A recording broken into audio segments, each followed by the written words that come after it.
Efesus pasal 5. Hidup sebagai anak-anak terang. Sebab itu, jadilah penurut-penurut Allah, seperti anak-anak yang kekasih, dan hiduplah di dalam kasih, sebagaimana Kristus Yesus juga telah mengasihi kamu, dan telah menyerahkan dirinya untuk kita, sebagai persembahan dan korban yang harum bagi Allah. Tetapi percabulan dan rupa-rupa kecemaran atau keserakahan disebut saja pun jangan di antara kamu, sebagaimana sepatutnya bagi orang-orang kudus. Demikian juga perkataan yang kotor, yang kosong atau yang sembrono, karena hal-hal ini tidak pantas. Tetapi sebaliknya ucapkanlah syukur. Karena ingatlah ini baik-baik, tidak ada orang sundal, orang cemar atau orang serakah, artinya penyembah berhala, yang mendapat bagian di dalam kerajaan Kristus dan Allah. Janganlah kamu disesatkan orang dengan kata-kata yang hampa, karena hal-hal yang demikian mendatangkan murka Allah atas orang-orang durhaka. Sebab itu janganlah kamu berkawan dengan mereka. Memang dahulu kamu adalah kegelapan, tetapi sekarang kamu adalah terang di dalam Tuhan. Sebab itu hiduplah sebagai anak-anak terang, karena terang hanya berbuahkan kebaikan dan keadilan dan kebenaran. Dan ujilah apa yang berkenan kepada Tuhan. Janganlah turut mengambil bagian dalam perbuatan-perbuatan kegelapan yang tidak berbuahkan apa-apa, tetapi sebaliknya telanjangilah perbuatan-perbuatan itu.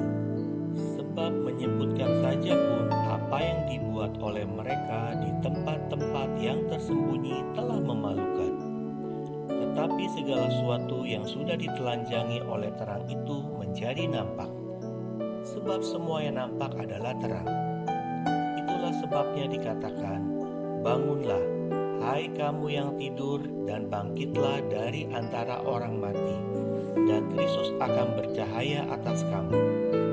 Karena itu, perhatikanlah dengan saksama bagaimana kamu hidup. Janganlah seperti orang bebal, tetapi seperti orang arif. Dan pergunakanlah waktu yang ada, karena hari-hari ini adalah jahat. Sebab itu, janganlah kamu bodoh, tetapi usahakanlah supaya kamu mengerti kehendak Tuhan. Dan janganlah kamu mabuk oleh anggur, karena anggur menimbulkan hawa nafsu. Tetapi hendaklah kamu penuh dengan roh, dan berkata-katalah seorang kepada yang lain dalam mazmur, kidung puji-pujian dan nyanyian rohani. Bernyanyi dan bersoraklah bagi Tuhan dengan segenap hati. Ucaplah syukur senantiasa atas segala sesuatu dalam nama Tuhan kita Yesus Kristus kepada Allah dan Bapa kita, dan rendahkanlah dirimu seorang kepada yang lain di dalam takut akan Kristus. Kasih Kristus adalah dasar hidup suami istri.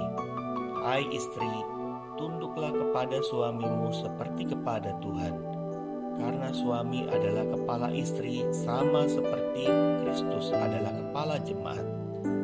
Dialah yang menyelamatkan tubuh.